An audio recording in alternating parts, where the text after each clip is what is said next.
What's going on, everyone? I'm just a typical, average American here today to react and learn about how America got so stupid. What? Stupid? America? No, couldn't be. Not America. But, joking aside, I'm actually pretty curious to see this video. Now, to be clear, I'm not ready to admit that we're all just stupid over here in America, but I am aware of this negative reputation that we have as a country. I'll admit that, but and I guess for the sake of self-improvement, I want to take a look at this video, how America got so stupid, and see what this is all about. So, let's see. There's a famous episode of the Jimberly Kimberly live show where clueless residents of Los Angeles fail to name a single country. South Africa? Yeah, the country of Asia. Greenland or Iceland or something? Although these are no No. No. Say it isn't true. Wait. They said this is a segment where Americans can't name any country? Like not a single country? Is that true? That's even I see I'm American and this scares me. These are no doubt cherry-picked, and I'm sure if you stood in a big city all day and shoved a camera in people's faces and asked them questions, you'd be able to find 3 minutes worth of people who couldn't answer on the spot. Yeah. Miss, for $1, name a woman. Name a woman? Yeah. But the story...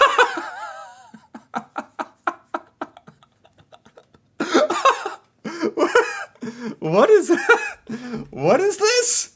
Wait, what? I understand when you're on camera and someone's like running up to you with a microphone, you're a little stressed out and you can't really think, but this got me. Ma'am, name a woman, any woman, and she can't? Miss, for $1, name a woman. Name a woman? Yeah. But the stereotype that Americans are ignorant about the wider world is largely true. These Yeah. people can't name a country because they don't care about other countries. 40% of Americans have a passport, compared to 66% of Canadians and 76% of Brits. Wow. In 1994, it was only 10% of Americans. Yeah, absolutely. I'm actually shocked that the statistic says that 40% of Americans these days have a passport. I'm surprised about that because most Americans know this. We don't really travel outside of the United States very much. If you know somebody who's traveling abroad, traveling to another country, if you know an American who's doing that, here, like, the usual response would be like, wow, whoa, like, that's incredible, whoa, big trip coming up, once in a lifetime, yeah, you're going to Europe? Wow, what's it like over there? Like, it's a big deal, because it's rare for, most Americans to actually leave our country and visit others, and I think it's something a lot of Americans try to do maybe once in their life. That is sort of like a bucket list item. But, in general, Americans are not exploring the rest of the world, learning about the rest of the world, and, not even counting the lack of travel that we have, just because of our, geographically, it's harder for us to travel to, like, Europe and Asia and stuff, and being, over here. We're over here. We can, like, much easier go to Mexico or Canada, of course, but yeah, not a lot of Americans traveling outside the United States. The United States is gigantic. So, we have a lot of exploring to do here in America, to be honest. Like, for a lot of Americans, just traveling around the United States is an adventure. Like, that would take your whole lifetime, maybe. 50 different states. So, yeah. The other thing is, as Americans, we really are isolated in our own little American bubble. One of the reasons I started this YouTube channel was to break outside of this bubble. Break outside of it. I don't know why I'm doing this. The bubble. Trying to break outside of it, learn something about, the UK and the world. But for most Americans, myself included for the longest time, we aren't exposed to other cultures in our regular American life.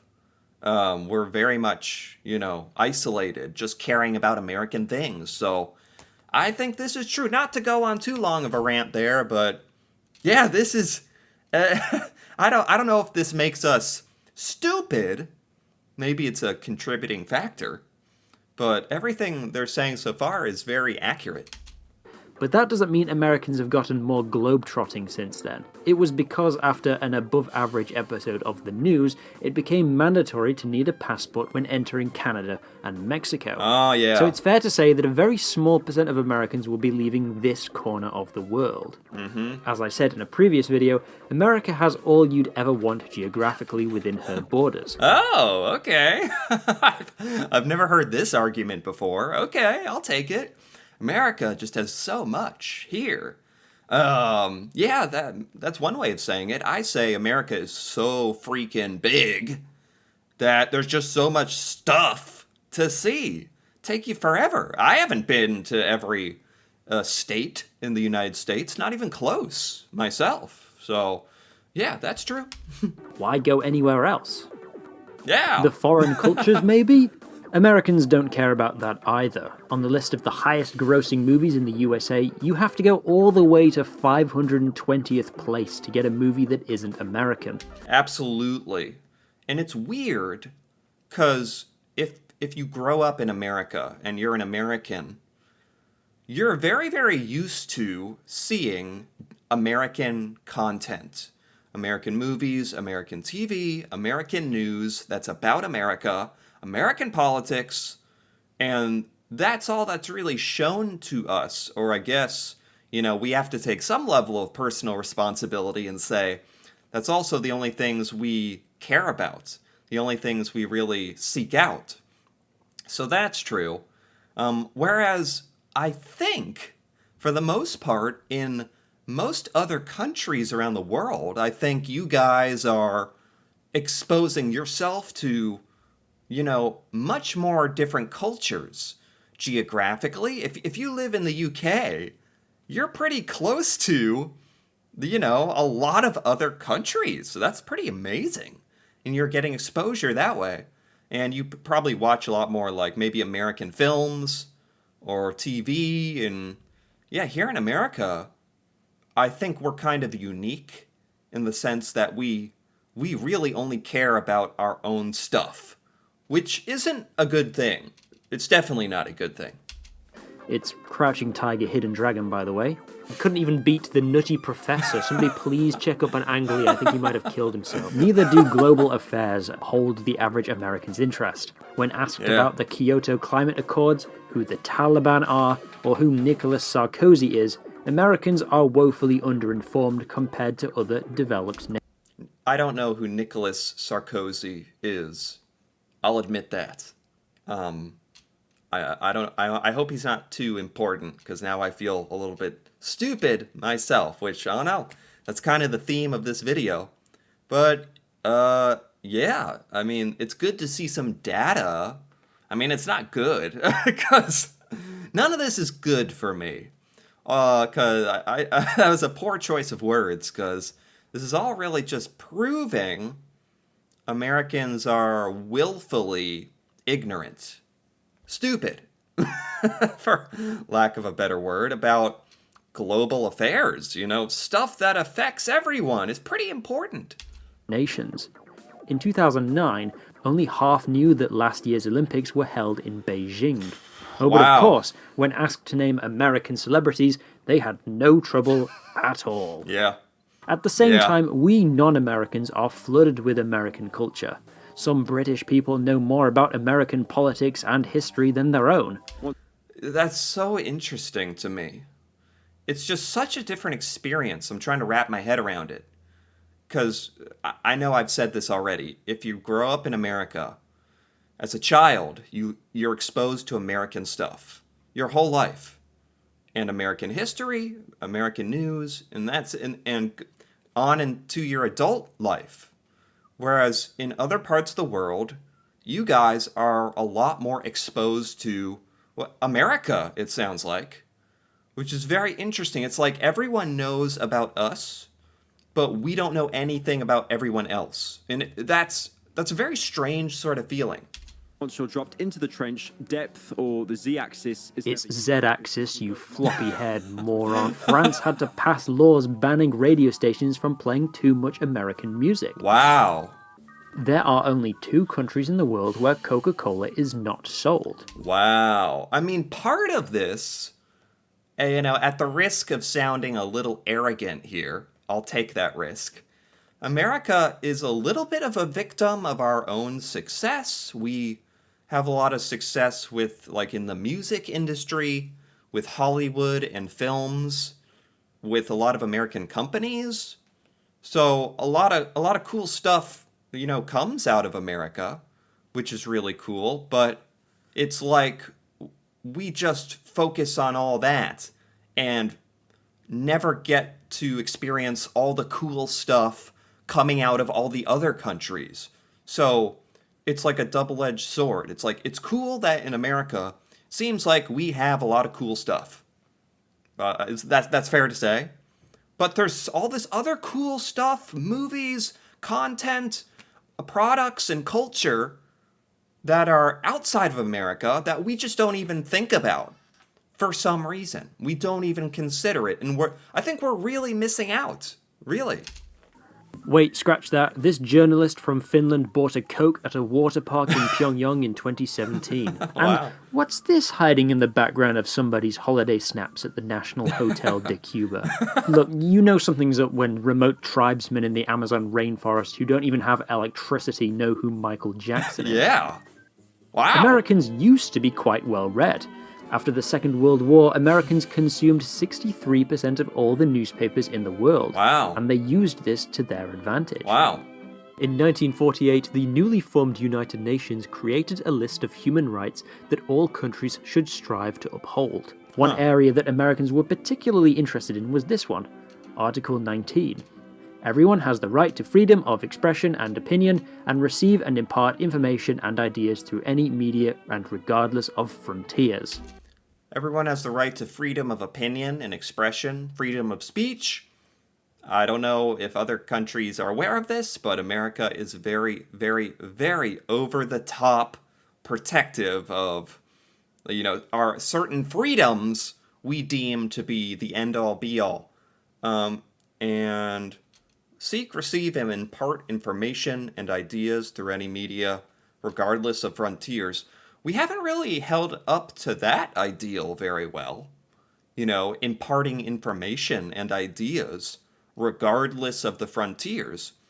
Like, we're not imparting information beyond our own American frontiers. So in that sense, we've really kind of failed at this second bit. What the USA wanted was a completely level playing field. Anyone can buy any media from any other country. A global free market of ideas, released from the shackles of censorship.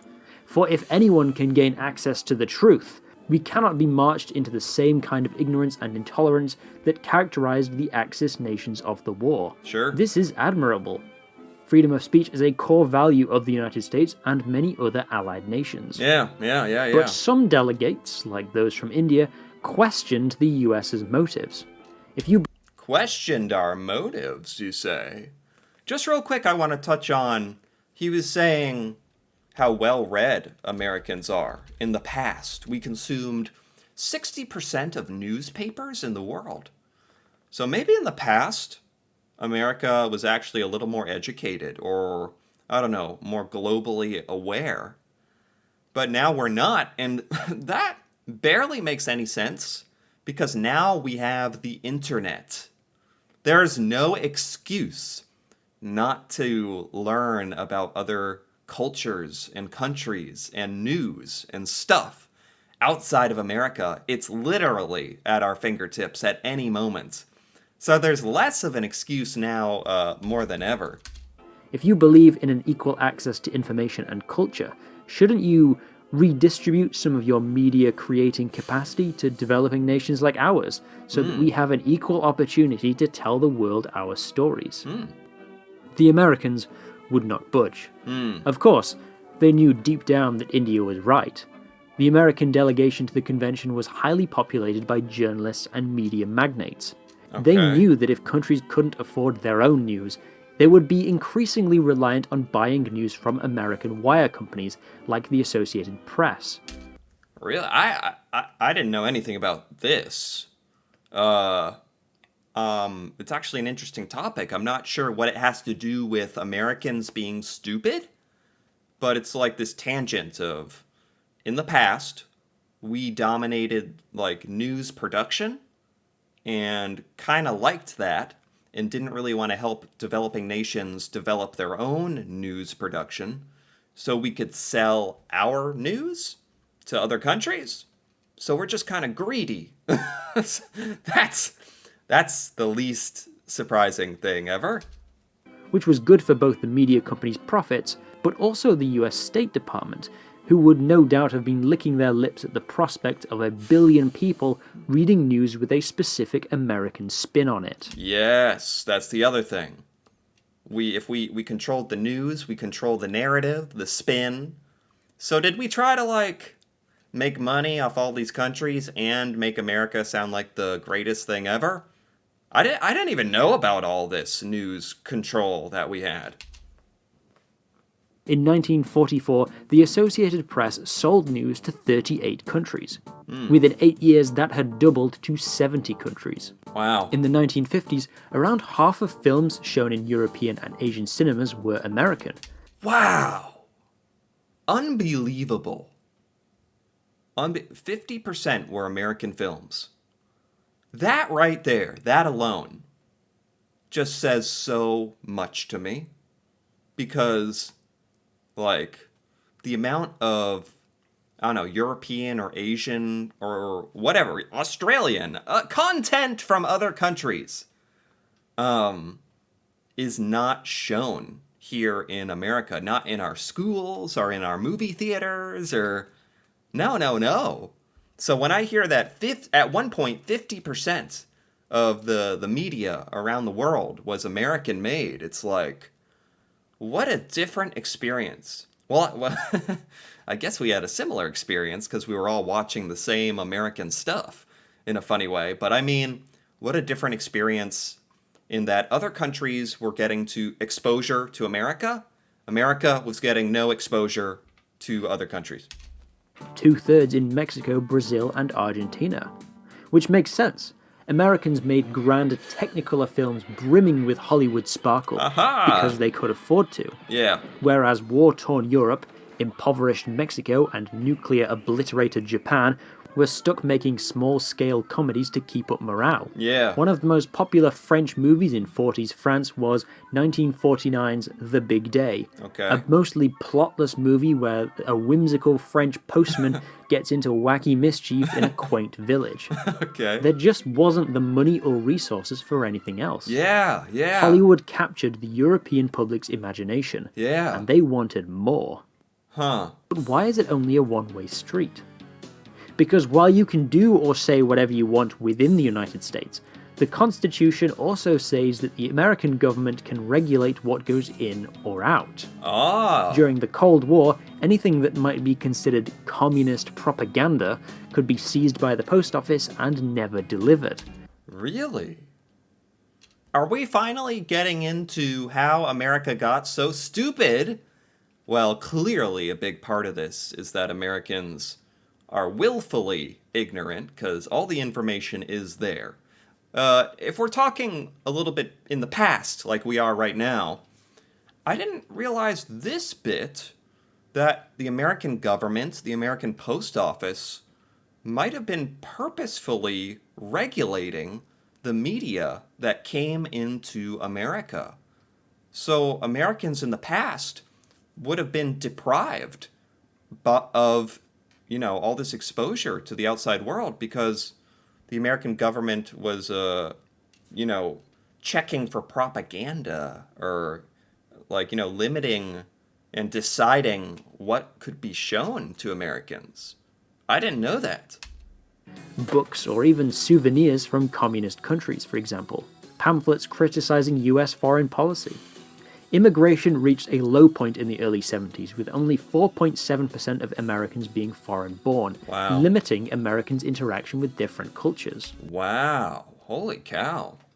See, I did not know this. I was not alive during this time.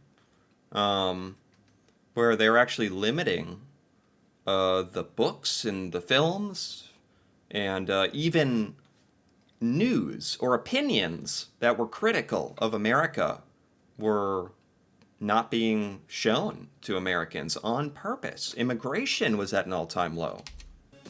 Obviously, it wasn't totally like North Korea. Plenty of foreign movies and music were allowed into the US. But the media that caught on was either already Americanized or so plastically exotic that it doesn't really say anything about the culture where it's from. Right. The Beatles were British, yes, but they got their start covering American rock and roll musicians. When John Lennon stepped out of line, the American government made sure that he knew it. Wow. Movies imported from Japan were mostly samurai flicks, and very few movies set in the modern day. The film Ikiru is widely considered the best Japanese film ever made, if you ignore people who have never felt the touch of a woman. But this existential drama about a depressed, lonely man was only given a limited release in California, and the Wow. poster was edited to feature a stripper who is only in the movie for like 1 minute. The narrow Really? stream of European movies that made it into the USA came in the form of the French New Wave cinema. Movies that were stylistically inspired by American films, but also so stuffy that few audiences would ever want to watch them anyway. Wow, I really had no idea about all this. That there was such a limitation set on what could be shown in America. Like, there was a lot of limitation. This really might explain the beginnings of why Americans don't know anything about the rest of the world. This sort of explains a lot. Starting decades ago, the content that was allowed into America from other countries was severely limited. Qu'est-ce que ça peut te faire? Ça ne va pas, non? Non, rien. Je voulais dire cette phrase avec une idée précise. Je ne savais pas quelle était la meilleure façon d'exprimer cette idée. Ou plutôt, je le savais. Mais maintenant, je ne sais plus. Okay, and I think with that, I think this is a good place to stop. This video is quite long. I'm really enjoying it, honestly. It's a little, well, it's strange. I'm enjoying it, but it's also just kind of, I don't know, bizarre to learn about some of this American history that I really, really didn't know about. Some of these restrictions and some of these explanations on how America got so stupid. I didn't actually realize it was going to kind of go this direction. Very interesting, kind of dystopian in a way. I don't know. But anyway, if you've enjoyed this so far, feel free to give this video a like or leave a comment with your thoughts on how America got so stupid. Be interesting to hear about. I'm open-minded about this kind of stuff. I think it's good to talk about and hear about, even if I am American. And if you're interested in part 2 of this, where I'll finish this video up, or just more videos like this, feel free to subscribe for more. And until then, thanks for watching, and see you next time.